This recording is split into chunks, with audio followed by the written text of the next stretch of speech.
Hello, everyone. This is Liz broadcasting live from the Derry Public Library in the New Hampshire room. And wonderful news, we have air conditioning now, so can actually, not sweat while doing these. It's a wonderful feeling. It is Thursday, meaning I'm giving picks for what is on Hulu and Prime.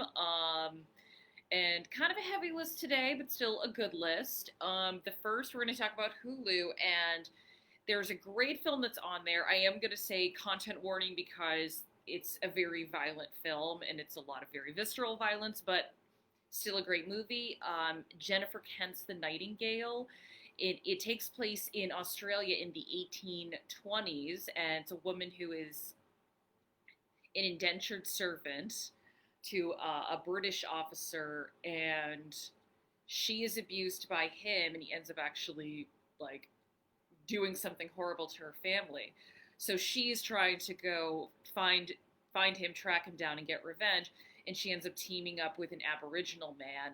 And over the course of the movie, it kind of draws this line between the violence inflicted upon her and this larger violence of that's been inflicted upon the Aboriginal people of Australia. And it's directed by an Australian woman named Jennifer Kent, and she did this great film called The Babadook. So um, I mean, if you want a film that's all about the horrors of colonialism and the horrors propagated against marginalized people by the British, this is your film. I'm just going to say you might want to watch some cat videos afterwards. But still, great movie.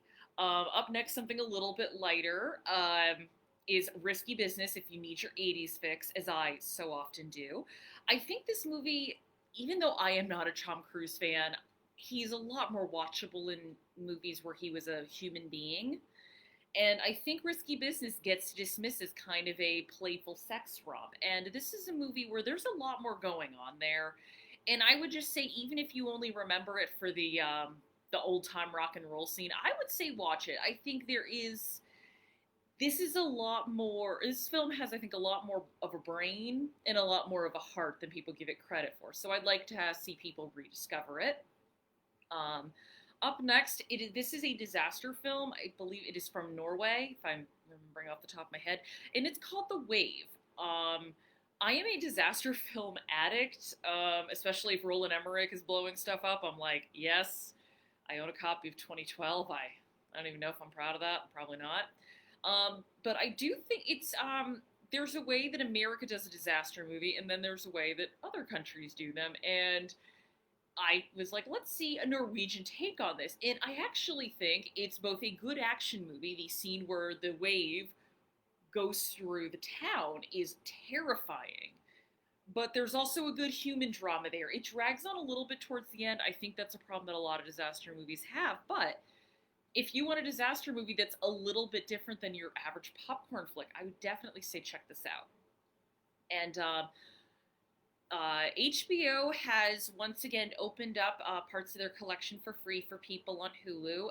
First movie I'm going to recommend is the dramatic adaptation of The Immortal Life of Henrietta Lacks. If you're not familiar with this story, Henrietta Lacks was a woman who had cervical cancer, and when she went to Johns Hopkins, which was at the time one of the few places Black people could get good medical care, they took her cells and they noticed that these cells were dividing and behaving strangely. And since then, these cells have been used in numerous experiments and developments. And the family, Henrietta's family, didn't see a dime.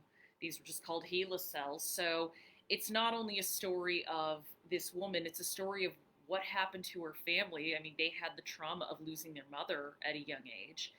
And also the injustice that the medical community inflicted upon these people in that they did take this woman's genetic material, profited off of that while the family continued to live in poverty.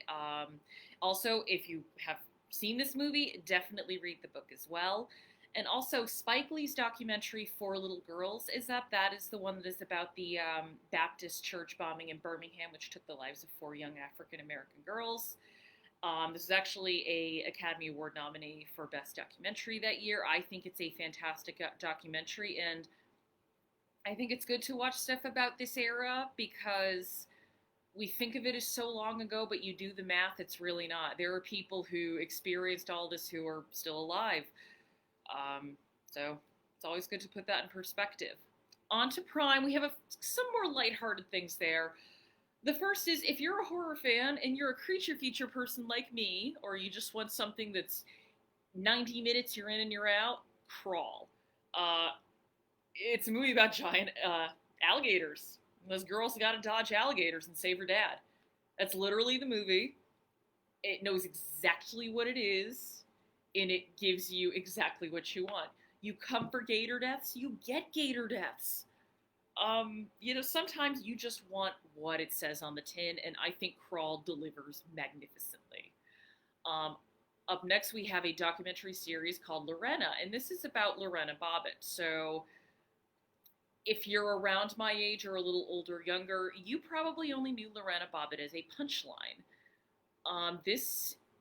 Without knowing the background of what led to that event, how awful her husband really was to her. So, this is sort of it goes into the events and the treatment that led up to that event.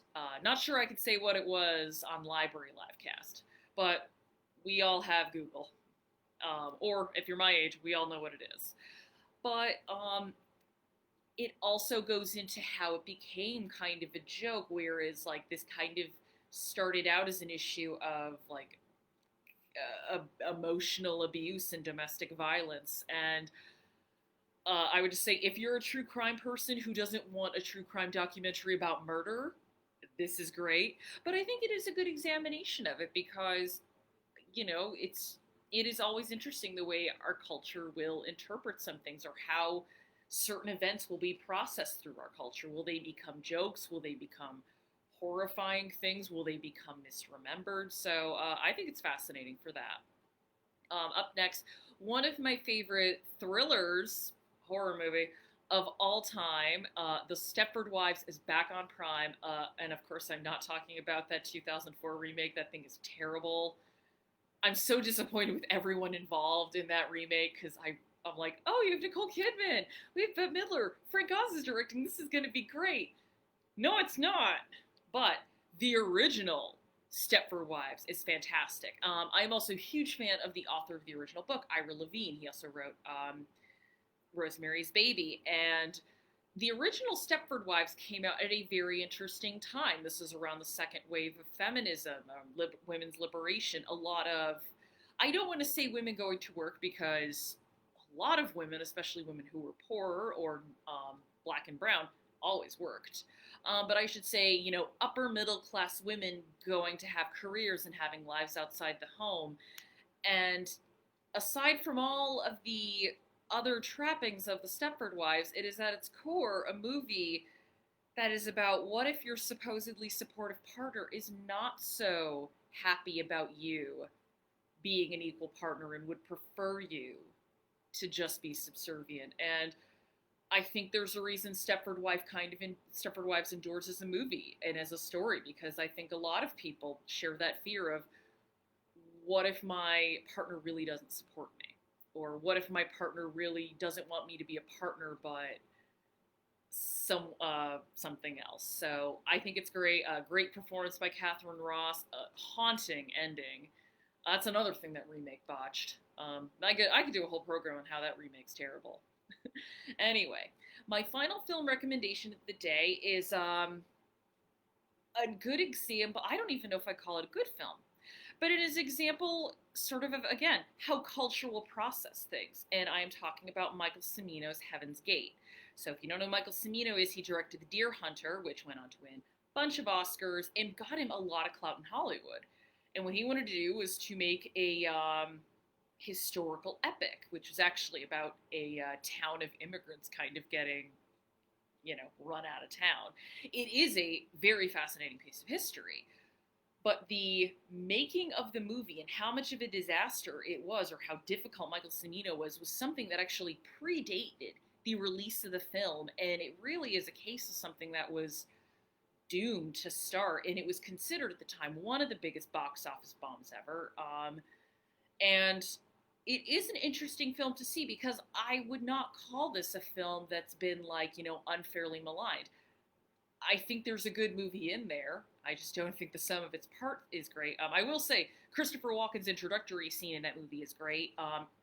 Isabelle Huppert, this is one of her first big roles. She's good. Chris Christopherson is good. There's good stuff in this, but I mean, really, this movie is what happens when hubris just collapses upon itself. And it's also, it came at the end of the auteur era of the 70s. The auteur era was already kind of on its way out, but this really was the nail in the coffin. And United Artists just looking like we can't give millions of dollars to some guy who wants to wait 3 days until the clouds are in the right place. Actually, kind of true. So I will note this is the 2.5 hour version. Criterion and Criterion Channel probably do have a longer director approved version, but I still think it's worth checking out to decide for yourself rather than just listening to the common, this movie's terrible. And there's nothing redeemable about it line of thinking. Also, side note, if I can recommend a book, there is a great film about the making of Heaven's Gate called Final Cut. Fascinating book if you're interested in the behind-the-scenes making of films. So hopefully you'll check one of these features out, and I will see you tomorrow. Have a good day.